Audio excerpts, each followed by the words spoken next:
everybody, my name is Bodenz and welcome to my FIFA 12 Ultimate Team Trek. This is chapter 13 now, I think, and the last two chapters haven't been getting the ratings that they usually do, so please, if you haven't seen them, please do go and rate them. It helps out so much and it makes me feel, and it makes me, these videos come out more often anyway. And, well, basically this chapter we're just going to be strengthening our left side. We already have a Michel Bastos, and the left back isn't very good at the moment, so the first transfer will be a Bodenz Sami, and I think how you pronounce it. And you see the players on the market for Bodenz and Sami were not very good, and so we had to just rest him for the first game, because he only had like 83 fitness. And you see there we discard Berigord, unfortunately, but, you know, he did good, and unfortunately against 4-star teams, Berigord will not be doing any damage. And, well, we're going to go into this match, and just while you watch it, we'll just have a look at the team a second.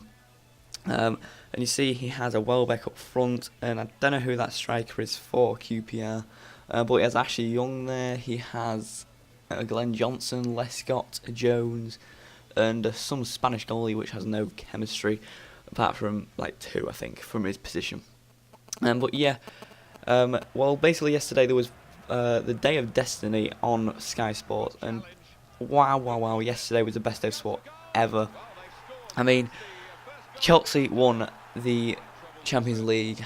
Was it Hearts won against Hibs in the Scottish Cup final, 5-1, absolute domination.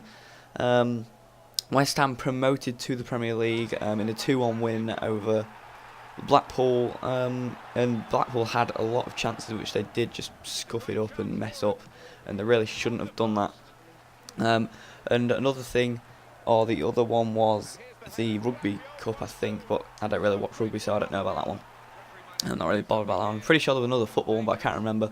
But anyway, the Champions League final, wow, that was just 2-1.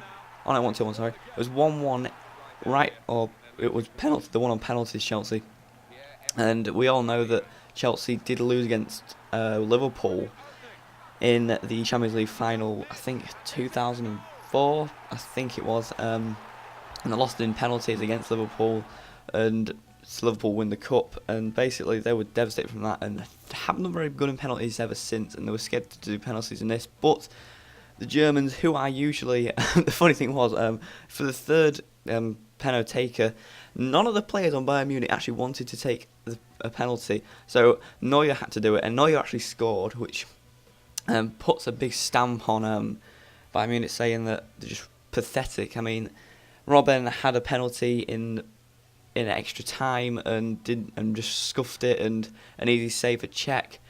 It was a crazy match, and to go 1-0 up Bayern Munich and looking like they had a lot of chances and they were missing a lot, but they're probably going to score again. And then Drogba comes along from a corner and does a blitzing header into the top corner, and unfortunately Neuer does get a hand to it, but it's just so powerful it breaks his hand.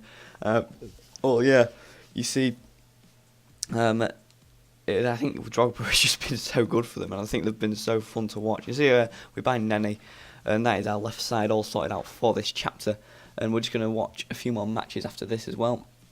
And yeah, so and right now Chelsea want Drogba to sign another 1-year contract right now, is what I've been hearing on Sky Sport News and stuff.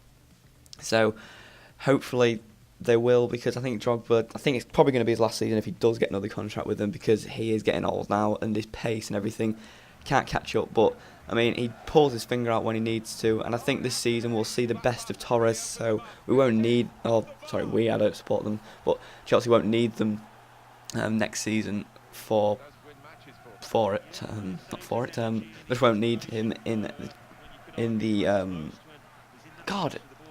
Chelsea won't need Drogba the season after next season, because of Torres hopefully coming out and doing his best.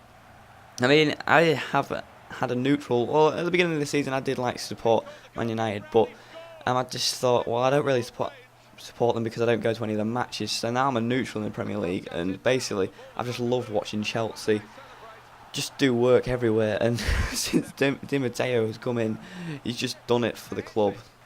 And I think Andrea Villas-Boas must be killing himself right now, because he couldn't do a single thing with that club, and they wouldn't have got an FA Cup or a Champions League even semi-final, to be honest, without Di Matteo. So To say that he's done well is an understatement. He has done absolutely fantastically amazing and does deserve the full-time job. But right now, even though he has won 2 cups, Chelsea are still worried, or still looking for a permanent manager.